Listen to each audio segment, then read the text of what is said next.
Hey, you all, welcome back. Y'all already know what it is. You see the title of this video. This is Real Housewives of Beverly Hills, Darling, Season 12, Episode 1. Let's get into it. So first, I'm happy to see everyone's back.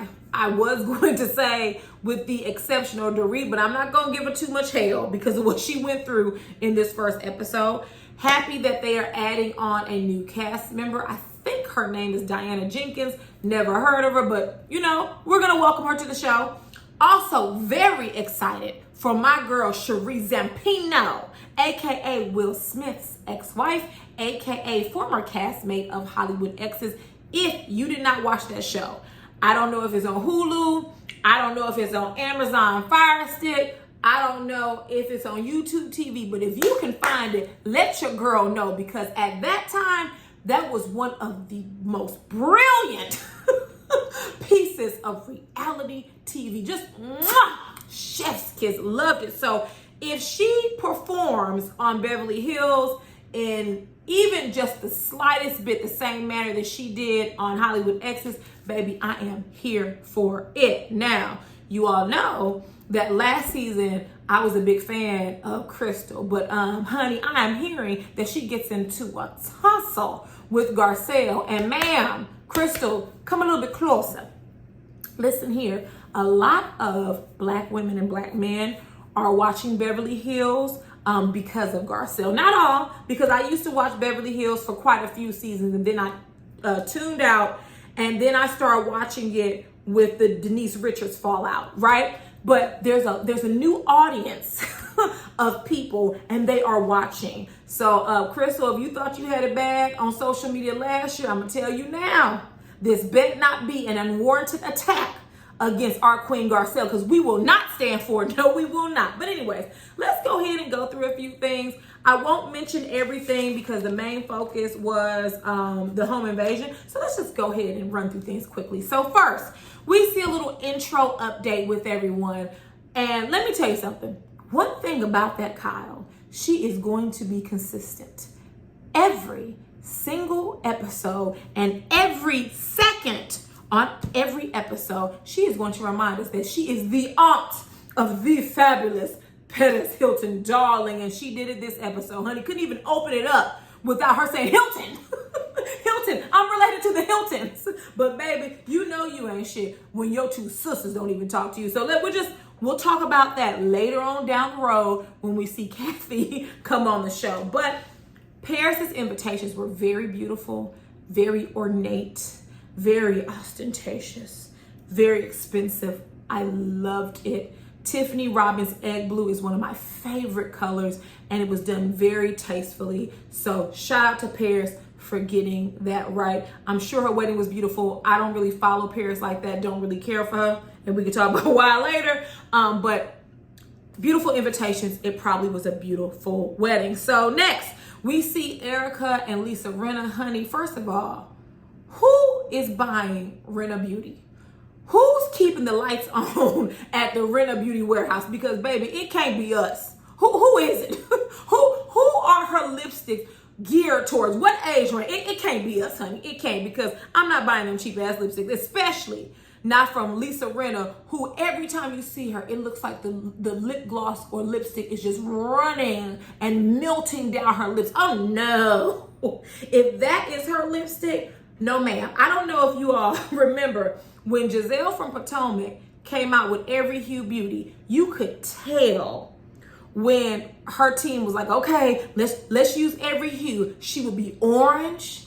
I mean, her makeup would be off. You could see every single indent. It was the worst makeup that I had ever seen in my life. So ain't nobody buying Rinna Beauty. You would have to show me some numbers for me to believe that Bravo isn't the main funder of that beauty line. But anyways, Rinna is upset with Sutton because Sutton said on an episode of Watch What Happens Live that, while Lisa over here, clowning Garcelle for not saying thank you, although we know that our girl Garcelle did say thank you. She said it to both her and Harry in person. And then Lisa had the unmitigated gall to want a second thank you via text or phone call, which you ain't getting, okay? I don't know what the hell you thought this is. You ain't getting. But Sutton was like, F all that. She didn't even give me a thank you for inviting her to a celebrity gala that her own husband, okay, couldn't get her into. So she didn't even say thank you to my face. She didn't text me. She didn't call me. She didn't even send a carrier pigeon, baby. And Lisa's mad, but Lisa, did you or did you not say thank you? Because you haven't answered that question yet. You were mad about it, but did you not say thank you? I have a feeling you didn't say it. Tacky and cheap and classless, okay? Lisa Rinna gives me, you take her to a fine gala and she takes off her shoes and jumps on a table and lifts up her skirt for everyone to see her ass. That's the vibes that Lisa Rinna gives me. But anyways, I will say this about Lisa.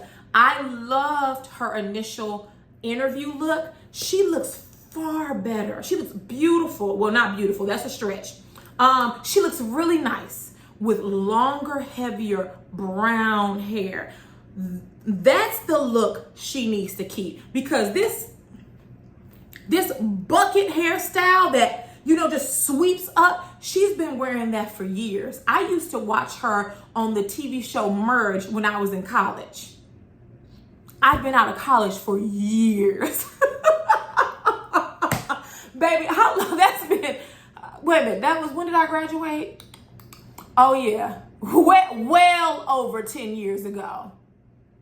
Well over 10 years ago. She needs to change up her style, but that long haired look really looks beautiful on her. She should wear that more often. So just a little positive note. You know, I'm not gonna tear her too much down. I'm gonna say something positive too. But next, Erika and Garcelle meet to exercise. Garcelle plans to confront Erika about apologizing to Sutton for threatening her last season, which Garcelle, I could have told you, you're not getting an apology from Erika. Hell, she hasn't even apologized to the victims and to the orphans of her and her husband's schemes. You think Sutton is getting an apology? Baby, and people in hell want ice water. Do you not see Erika's face does not move? Let me tell you something. You want to know when a person has less to give? Erika's face don't move. It don't move. Her face is always like this. You think she's going to apologize? Girl, hell no. But anyways, Erika did ask, and Erika was like, I didn't threaten her. You know, I think she said, or what, or what. You know, she lightweight threatened Sutton, like, you better not ever do that, or blah, blah, blah. Girl, Erika is not some mob boss. Sutton says she went to get security, baby, for what? Erika ain't gonna do shit. You know she broke. But Erika says that Sutton talks a lot of shit. And listen, no more shit than she talks. No more shit than Lisa and Kyle talk. It's funny that all of these women on reality TV, they all, every single last one of them, they all lack accountability. They point the finger and blame other castmates when they do the same BS. So, Garcelle, that was a fruitless conversation, because then Erika went on to lie and say that everything Sutton says has been disproven. And when Garcelle said, oh, okay, listen, my parents taught me not to argue with crazy people. I don't. Because listen, you're sitting here saying everything has been disproven, and it literally has not. In the words of the late, great Rick James, cocaine is a hell of a drug. And let me tell you something, Miss Erika. You're going to mess around and find yourself without a job, because they showed that little exchange you had with the producer, because she was doing her job and asking you all the juicy questions. That's literally what they're supposed to do. I'll never forget, for Potomac, who was it? It wasn't Carlos. It wasn't Carlos. I forgot who it was, but they were like, each cast has like their favorite snacks. Some people like champagne, which I was like, snack. I think Giselle, she likes Skittles, And you can see that she kind of juggles the Skittles in her hands in her interviews. So the more you give them their favorite snack or drink, the more they'll talk. They're supposed to get down to the juicy details. You cutting her off and telling her, let effing Bravo do their jobs. They did, and nothing has been disproven. Erika, you keep being nasty like that, you're gonna find yourself without a job. And let me tell you something, this looks like it's your main source of income. So unless you find you another sugar daddy soon, baby, unless you start an OnlyFans really soon, you might want to keep it cute and put it on mute and answer that producer's question, because you see what that nasty attitude got Nene, don't you? Moving on. Next, we get to Dorit. Honestly, I think if the home invasion wouldn't have happened, they wouldn't have even showed this scene, because there really wasn't anything. They had just returned from London. Her kids were outside doing karate. Fun fact about me, my dad used to teach karate, or as he says, karate. I don't know where all of those R's come from. Don't ask me. He's the one who says karate. But yeah, so I thought that was cute. Her children were learning karate. I think all children should be involved in extracurricular activities, especially if you can afford them. Garcelle calls her. Once again, she's just checking in. There really wasn't a reason. We see later on that night that the home invasion begins. And that was scary, you all. Listen, I watch a lot of true crime. I listen to a lot of true crime podcasts and things of that nature. Seeing it is so scary.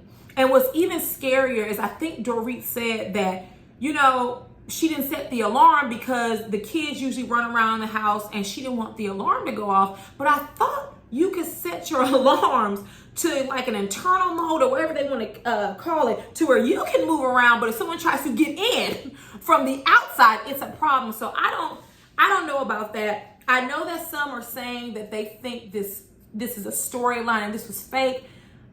I have not seen that. But what I will say is that people have done worse for less. So it would not shock me, but I don't think, like watching it, I don't think they faked it. Now there is some odd behavior, and we'll talk about it when we get to Kyle's party, which is coming up. But it was some odd behavior and some questionable things, like you didn't have your alarm set. You know, you live in a house where there's glass from top to bottom. Like, I don't know, maybe because I grew up differently. I don't want a house that has glass from the top of my house down to the bottom. You're asking for someone to break that out. And the way these people roll nowadays, these criminals are brazen. They will rob you in the day, in the middle of the day, at night. They don't care. So, you know, it may be time for them to get security. It may be time for them to move, because I personally wouldn't feel safe in that house. I just wouldn't. I'm not saying they would come back, because I doubt it, but you never know. So if it were me, I would put that house in the market and I would go purchase a home that has security around it. Matter of fact, in the city I live in, there's a house 10 minutes away from me. It has to be a celebrity, because they have two gates. One gate is the guard gate. You're not getting past the guard, and he has been there for years. The second gate is to let you into the property. And so whoever it is, they have the whole end of the block. It's a beautiful home. I have no clue who lives there, but I think it's like an NBA basketball player or someone. But you are not getting in that house. And honestly, Dorit, with you being on TV, you all need something like that. There's no way in hell you would be able just to walk up to my house and I'm on reality TV flashing Versace and Gucci and all this expensive, ostentatious, you know, things and fashions. No, couldn't be me. But what I was surprised to see is Erika, Rinna, and Kyle come over the next day, because I'm thinking, like, that's a crime scene. You know, like, were they done with the crime scene that early? Usually it takes the police a lot longer. Maybe they didn't know what they was doing, which can happen, especially police from these wealthy towns who never deal with crime. Honey, they don't know what the hell they're doing. But I was very surprised to see them able to come in and out the crime scene. That was a little odd to me. Next, let me tell y'all something. Sutton had me on the floor. Sutton came to Kyle's house. Kyle is sitting there like it happened to her. Just in a ball of tears, just overacting, really. honey, Sutton sashayed her ass in there. She said, hey, I brought cookies that were in the car yesterday. Wait a minute. You mean to tell me, Sutton, you brought some stale cookies? And Kyle had the nerve to say, ooh, what kind are they? What kind? The stale kind? Let me tell you something. Beverly Hills is cutting up this season, and I am here for there's no way in hell Sutton could have gave me stale cookies, and I would have been like, ooh, what kind? Girl, the throwaway kind? The garbage kind? No, ma'am.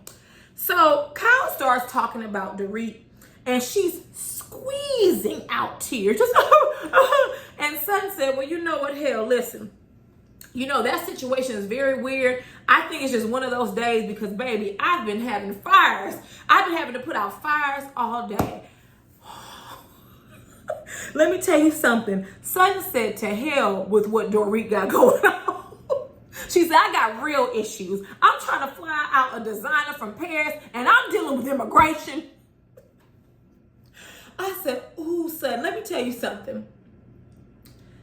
I don't know what you all expect from Sutton. She has shown you that she is very tone deaf to a lot of things. And baby, I can't even be mad at. She said to hell with Sutton. She said to hell with Dorit. I have real shit going on, baby. And Kyle was just aghast. Like, I just didn't think, like, you know, I mean, what fires are you putting out? And Sutton said, well, listen, you know, problems are relative. And she was like, you know, I didn't get held at gunpoint, but I have issues. And let me tell you something. Sutton did not disappoint. I guess that's why she went at that dinner, baby. She said, it's not my problem. She said, I got real shit going on. You know, Dorit's okay. Are the children alive? PK alive? Girl, she okay. She got the money. She can buy a new house. Oh, Sutton, you are a hot mess. Moving on. Next, we see that Lisa is planning Harry's 70th birthday party, which, let me tell you something. I felt that Kyle and Lisa were overacting in this episode. It's one thing to be upset that your friend was robbed at gunpoint and they told her to shut up, otherwise she was gonna get shot and die. Like, that's one thing, right? But you would have thought it happened to them because Lisa tells Crystal, well, I don't even know if we should be celebrating. Man, what? One thing I'm not doing is canceling my birthday party or my husband's birthday party because a friend of mine got robbed. Now listen, I'm sure PK and Dorit are invited and the invitation is open for them if they want to, only if they want to, but you would understand if they miss the celebration. They have a lot going on right now. What that got to do with Harry and his 70th birthday party? It don't. It don't. And I don't even know if Lisa is that good of friends with Dorit to be this upset. It's one thing to be upset. It's another, you're shaking and crying as if it happened to you, ma'am. We're talking to the same lady who Andy had to tell you need to get them designer dresses out your garage because you just let people know to come and hit you up. Okay? Stupid. So we go back to Kyle and Sutton. And Sutton is telling her, listen, honey, I'm single. I'm ready to mingle. I have already talked to Crystal. She knows some fellas that she could hook me up with. But you know, with me, I don't need a man who's rich. And I said, Sutton, you know you lying. You are not going to date a man who is a non-dues paying, non-financial member of Broke Fought Broke Fraternity Incorporated. He ain't got it. You know damn well that you are not going to date an Uber driver or a DoorDasher or just a guy who works a regular 9 to 5. You know you're not going to do that. So why don't you stop lying? I get it. She was trying to shade Erika. You know, Erika needs, what that guy Richie Fontaine do? You know, Erika needs a man with money. Yes, she does. You're absolutely right, Sutton. So that's why I said Erika better keep them lips sealed because Bravo is probably her biggest check, honey. And all that attitude, you better have a sugar daddy that's right behind you before you mess up and get a pink slip getting smart with those producers. But then Kyle begins to talk to Sutton and she was just like, you know, I wish I would have spoken up last year. Listen, cut the crap. Kyle is trying to prove to Erika that she is loyal. It is obvious that no one wants to be on Erika's bad side. So she's definitely trying to prove to Erika that she's her friend and that she's loyal. And listen, Kyle, ain't nobody got time for that. And like Sutton said, you feel sorry for Erika. She probably went home and cried. And Sutton said it right in her interview. Well, what about the victims? They probably cry every night. Where is the money at? You have diamond earrings. You have all these expensive designer clothes. And you're telling me that you went and cried in your expensive bed? What about the orphans? And see, son, that's right. Keep talking about the orphans. Keep talking about her victims or their victims, because I don't believe that Erika's completely innocent in all of this. Keep bringing it up because people have short attention spans and short memories, and we do need to remind the audience, this woman is full of shit. She can't be any more hurt than the people who still waiting on their money. Okay, so let's not do this. So, yeah. Also, Sutton mentioned that it was a double standard because Erika didn't seem to be as upset with Mauricio and PK. I agree. You're mad at Sutton, but you had these two men going ham on you at the dinner table, and Dorit and Kyle were rolling around in laughter. You can't be more pissed at me than you are them. Moving on. Next, we get to Kyle's dinner. Now, I'm unclear at whether this was already planned or not, or if this is something she did with Dorit. So a few things.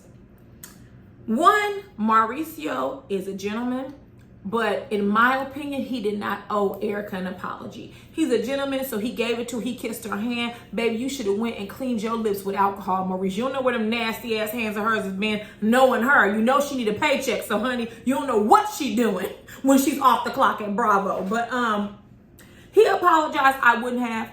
You're not owed an apology. You don't want to give apologies. There are several people, several victims that are owed apologies, and you ain't giving them. So she definitely wouldn't have received one from me. Second, this dinner seems to be the same day as the invasion. Because from what I understand, the invasion happened in the morning, meaning that technically it was the next day. So, but I don't know. If I was Dorit, if I would have left my children with staff after our house had been invaded and robbed, I can't say she's wrong, right? I wouldn't have done that. Like, and let me say something. Dorit came, she didn't have not 1 ounce of makeup on. She had some sweat clothes on. So don't get me wrong. I'm not saying she's not traumatized. I just would not have left my children. We would have been in the hotel. I would have had to call up Kathy Hilton and said, hey, boo, I need a favor. And stayed in one of those suites with my children, some staff, and my husband. I just would not have felt comfortable after what just happened. But hey, that was her call. They all come except for Sutton. I think Garcelle comes in later in the conversation. And Kyle and Lisa are really laying it on thick. I mean, at one point, while Dorit is telling the story, Kyle goes, oh, don't say that. Don't say that. Kyle, girl, it didn't happen to you. You can empathize with someone. You can sympathize with someone. You can show support without overacting, okay? So Dorit tells the story. Her and her kids, it was late at night. Usually they sleep in the bed with her when PK is out of town, but she was so jet lagged, she was so tired that she scooped them up and put them in their own beds, which amen to that, because who knows what would have happened had they been there. You know, kids are screaming, they're crying, they would have been upset, rightfully so. And so as soon as she gets back to her room and lays down, she hears her door open. She thinks it's the kids. She can't see, so she's like, wait a minute. She stands up and walks towards the door, and of course, it's the criminals. It's the criminals in her house. It's 2 of them. They tell her to get down on the ground. They're yelling at her. They're cursing at her. They tell her, that they're going to kill her if she doesn't do what they say. They pull a gun and put it to her head. It's just all the things that you hear about a lot of home invasions. She says she remained calm and that the children heard nothing, which is crazy, but they all were tired. So, I've been jet lagged before, and baby, you're knocked out. You're knocked out. as she's telling the story, Kyle's dogs begin to bark because Garcelle is on her way in. And you automatically see that Dorit has this visceral reaction. She's like, what are they barking for? Get the dogs, Kyle, get the dogs. And Kyle was like, wait. You know, she reassures her. She was like, my dogs always bark, but I also have security. So no one's coming in here that shouldn't be in here. And she's very traumatized. And it's almost painful to watch her keep saying, I'm okay. And I know she's trying to reassure herself. But and Erika told her, which I was surprised, but Erika said, you need to go to therapy because you've been through something very traumatizing. You keep saying, I'm okay. Yes, you are alive and you are okay, but put an asterisk by that okay. You have been traumatized. It's you are not okay. Your emotional well-being, your spiritual well-being, your mental well-being, they have been shaken to the core. So you're not okay. Physically, yes, but there's other things going on. So when Garcelle comes in, she brings her some crystals. She brought her a gift, which I thought was very, very nice. And then Dorit says, you know, midway through the robbery, she tells them, listen, you all have gotten everything. It's best if you leave now before it's too late. And she said, hell, they did it. He told her to count to 40 and that he would leave her cell phone by the gate. And you see on the camera, they're carrying like hella stuff in sacks. And it's so crazy to me because no one saw them. And they were so bold and brazen. Like, you're doing this as if someone can't see you throwing, you climbing over gates and stuff like that. It was so very unnerving to watch. And while she's telling this story, Mauricio starts eating. Let me tell y'all something. One thing Mauricio is going to do is he is going to nip and tip with the herb, as my mom would call it, and he is going to eat. Because who knows how long Dorit was telling that story, and Kyle kind of gave him a look, baby, he's hungry. You know what's going on with Mauricio. Mauricio was sitting up there eating, and I don't blame him. So PK arrives, and this is when things get very awkward. He comes, Dorit's like, Bubba, are you okay? We're okay, Bubba, we're okay. And they're just holding each other. They're crying, but they're embracing, they're kissing.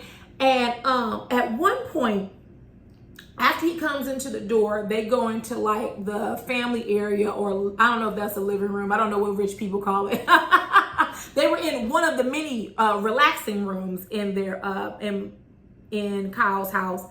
And they're just crying and just, I'm okay. And they're both saying they're both okay and crying. And you see Rinna and Kyle in the background, they're holding hands and I'm like, y'all, it's one thing to be upset. You all are overdoing it. And you know Rinna is a soap opera actress, so this is right up her alley. But then the camera turned to Erika, and baby, I don't agree with Erika much, but she literally was looking at them like this. It was that awkward, and I shared the same facial expression with Erika. Very, very awkward. So Mauricio comes in, and baby, he didn't change his clothes. I don't know where Mauricio was going. And he hugs PK. Another awkward moment. She comes in and hugs them both, and then she like gently kisses Mauricio's shoulder. And I was like, okay. Awkward. Everything about that was awkward. Then Rinna asked them, listen, PK and Dorit, I don't know if I should even still consider having Harry celebration. Baby, you can stop the acting. The deposit is down. Everything has been ordered. The flowers, everything will be there. We're not canceling. And PK told her, listen, in my religion, we don't cancel a happy occasion for a sad occasion. Have the celebration, which she was going to do that anyway. She was just trying to, pile it on for good measure. She was not canceling it. If the celebration is the next day, she's not canceling. Trust me, she's not doing that. So then finally, PK and Dorit leave, and it was really sad because you see PK walking her to the car and he forgot his phone, so he had to go back inside, and he leaves her alone in front of Kyle's home, and she's like, go get the phone, find the phone, and she keeps saying, I'm okay, and she's not. And yeah, I hope that she's in therapy for this. I did see Watch What Happens Live, and she said the perps have never been caught. This is just something horrific that no one wants to happen to anyone they love or themselves. So we wish Dorit the best. It doesn't mean she's not annoying, okay? But in this situation, we wish her the best. And with that, there is nothing else for me. So if there's nothing else, you all drop down in the comments and let me know what you all felt about Beverly Hills. So far, so good. And I'm looking forward to this season. Not so much Real Housewives of Atlanta, but here we are. Okay, you all, if there's nothing else, I will see you all later. Mwah. Bye.